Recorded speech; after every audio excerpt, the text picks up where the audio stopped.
aku mau memulai serial ini dengan mereview sebuah maksudku 3 buah buku yang di-request oleh seorang sobat Mylands dari Ternate. Wow, jauh banget ya. Hi everyone, welcome back to Myland.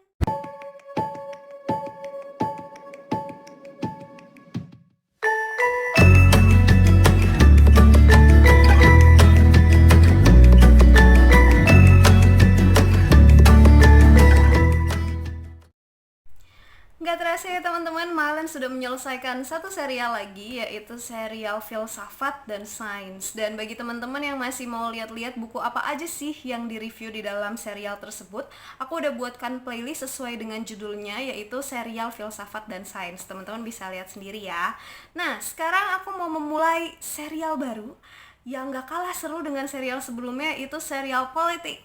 Yeay! Dan aku mau memulai serial ini dengan mereview sebuah maksudku 3 buah buku yang di-request oleh seorang sobat Mylands dari Ternate. Wow, jauh banget ya. Dari sini sih jauh banget, soalnya aku di Lampung, teman-teman. Namanya itu Kabusa Explore. Nah, teman-teman bisa kunjungi channelnya juga ya. Aku bacain dulu requestnya. Kabusa Explore nge-request begini. Kak, review novelnya Robert Harris yang judulnya Diktator dong. Nah, ini dia reviewnya, ini dia bukunya ya teman-teman. Ini adalah buku ketiga dari trilogi Cicero yang ditulis oleh Robert Harris. Dan buku pertamanya itu judulnya Imperium. Kemudian buku keduanya itu judulnya Conspirata. Nah, tadinya aku mau mereview buku ini satu-satu teman-teman, tapi karena aku masih punya banyak buku yang mau aku review di serial ini, dan aku juga sebenarnya kesulitan untuk milih 5 dari antaranya ya. Ini tumpukannya teman-teman, paling atas nih ada Michael Bakunin, God and State. Dan akhirnya aku memilih untuk mereview tiga-tiganya sekaligus. Bukunya seru banget teman-teman. Aku pertama kali baca trilogi ini kurang lebih 2 tahun lalu, dan begitu aku mulai, aku gak bisa stop karena bukunya tuh bener-bener bikin penasaran sampai habis. Karena aku juga udah gak sabar banget mau nge-review buku ini. Langsung aja kita saksikan sama-sama yuk reviewnya, because reading can change your life.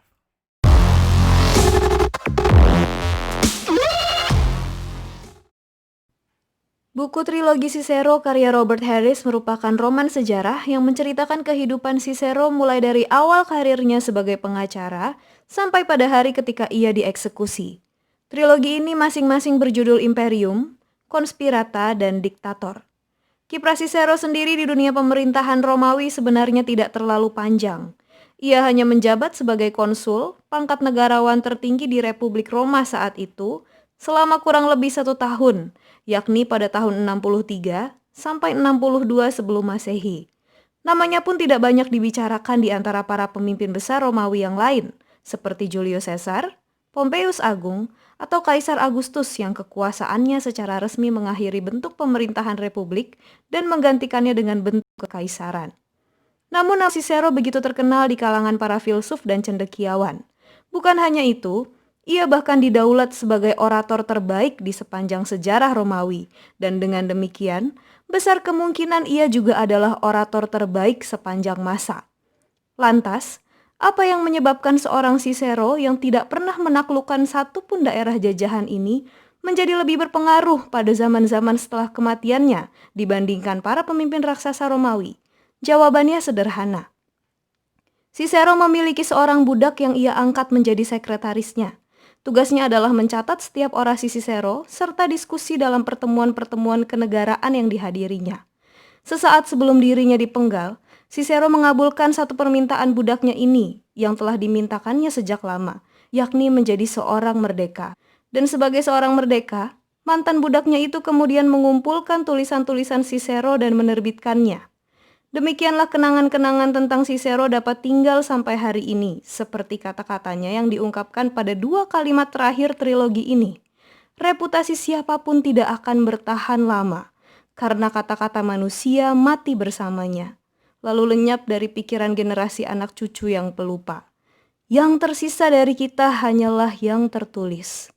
Buku ini ditulis secara imajinatif dengan menggunakan sudut pandang sang budak yang bernama Tiro, yang menerima permintaan terakhir Cicero pada hari kematiannya, yakni agar Tiro menyampaikan kebenaran tentang dirinya. Dan untuk tujuan itulah buku ini ditulis. Meskipun statusnya hanya budak, Tiro menjadi orang kepercayaan Cicero dan sangat diandalkan dalam berbagai situasi yang dihadapinya. Cicero bahkan sangat cemas ketika Tiro jatuh sakit, sebab tidak ada orang lain yang dapat mencatat orasi-orasinya secepat dan sebaik Tiro. Tiro ini jugalah yang menemukan dan mengembangkan salah satu model stenografi yang disebut Tironia Notes. Ada keistimewaan yang dihasilkan ketika Robert Harris, penulis buku ini, memilih untuk menulis dari sudut pandang Tiro, yakni figur Cicero jadi bisa dilihat dari jarak yang sangat dekat.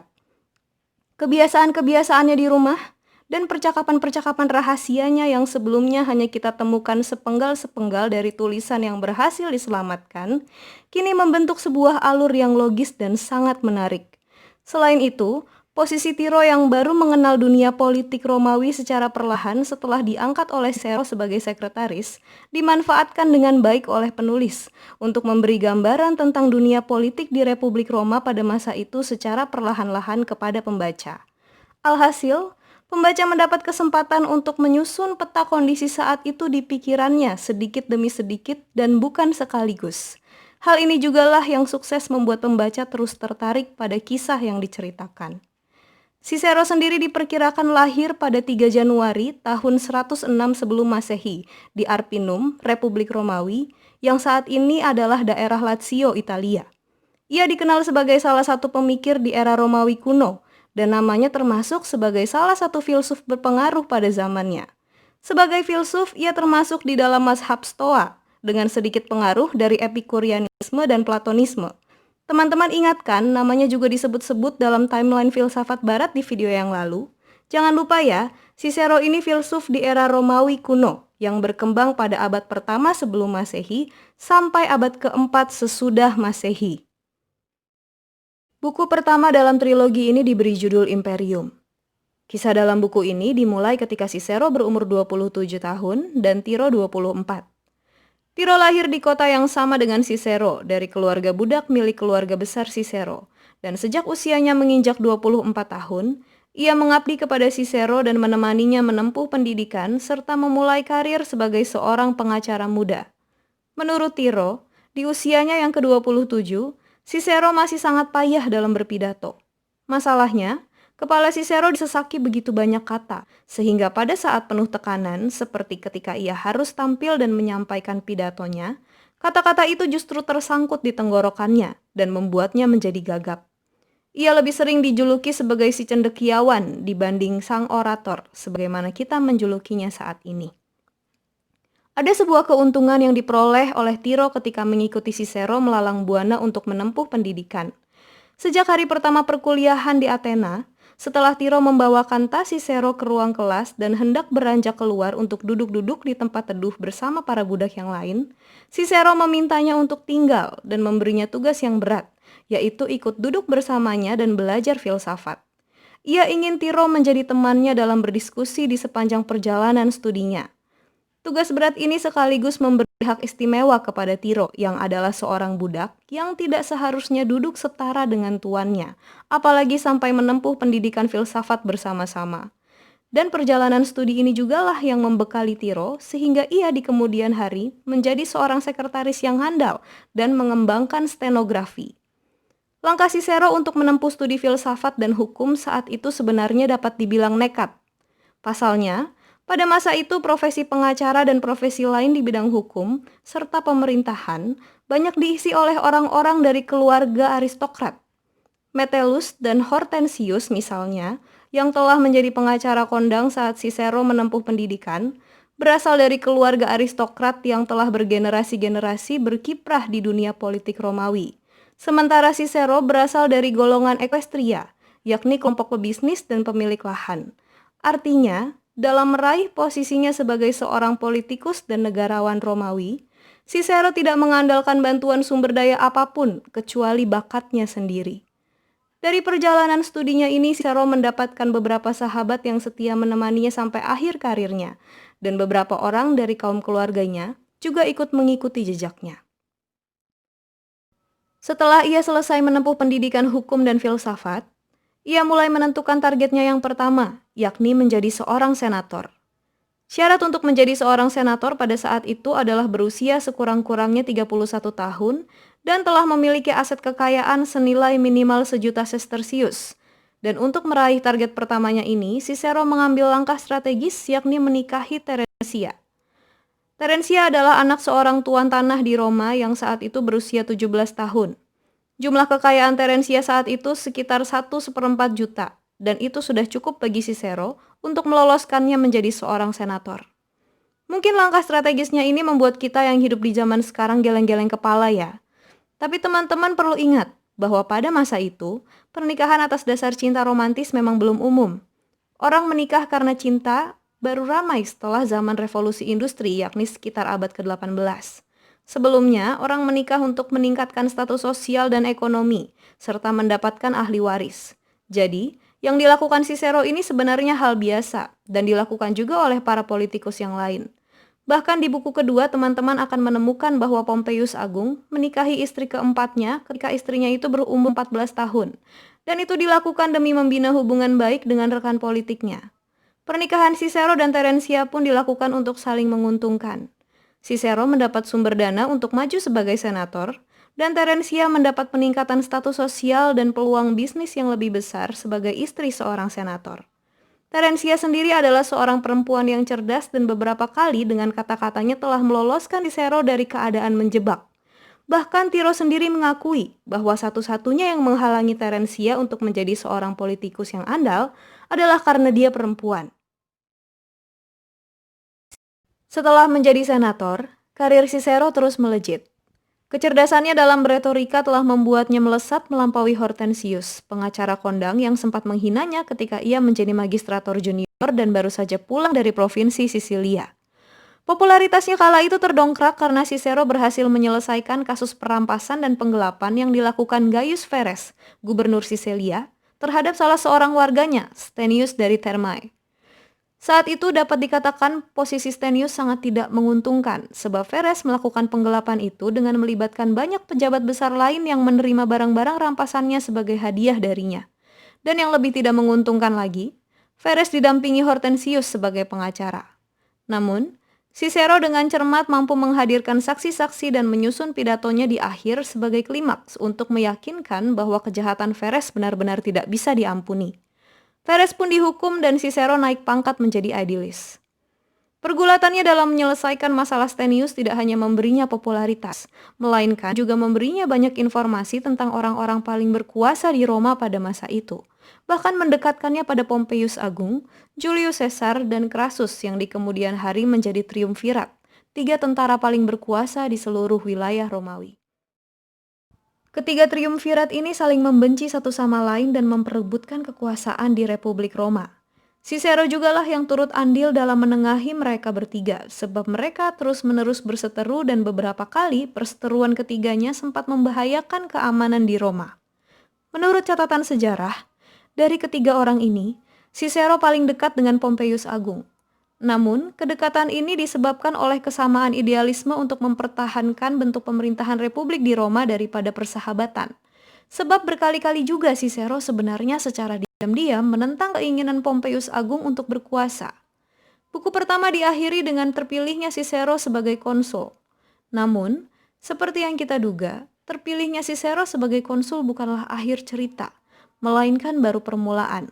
Sebab berbagai intrik politik yang melibatkan dirinya justru terjadi setelah ia menjabat sebagai konsul. Seperti judulnya, Conspirata, buku kedua trilogi ini menceritakan konspirasi yang terjadi di kalangan para pejabat Romawi yang menyeret republik itu ke ambang kehancuran. Nyawa Cicero sendiri berkali-kali terancam, dan buku kedua ini diakhiri dengan kisah perseteruannya dengan Caesar dan Claudius yang membuatnya harus meninggalkan Roma serta kehilangan statusnya sebagai warga negara. Kisah pelariannya ini dilanjutkan di buku ketiga yang diberi judul Diktator. Seperti yang dituliskan dalam buku ini, politik tidak pernah statis. Sebagaimana masa-masa kejayaan tidak berlangsung selamanya, demikian pula kemalangan. Posisi segera berbalik ketika rekan-rekan Cicero mengupayakan kepulangannya dengan bantuan Pompeius Agung dan memanfaatkan kepentingan Caesar juga tentunya. Namun demikian, sebuah kebaikan tidak pernah diberikan secara cuma-cuma dalam dunia politik. Itu menjadi piutang budi yang harus dibayar. Dan lagi-lagi, Cicero didesak untuk membayar piutang budinya itu pada pihak-pihak yang telah menolongnya dengan cara memperjuangkan kepentingan mereka. Tentu ia sempat menolak dan itu berakhir dengan teror. Rumah adiknya yang ia gunakan untuk menumpang sementara sekembalinya dirinya ke Roma, dilempari batu semalaman oleh demonstran bayaran. Belakangan baru diketahui bahwa Pompeius Agung ternyata terlibat juga di balik aksi teror tersebut. Cicero memang bukan siapa-siapa dibandingkan para triumvirat. Namun, kehadirannya berhasil meresahkan ketiga penguasa tersebut hingga mereka bertiga yang tadinya bermusuhan, kini jadi bersekongkol untuk melawan Cicero. Situasi itulah yang membuatnya menyadari bahwa masanya di kancah politik sudah harus diakhiri.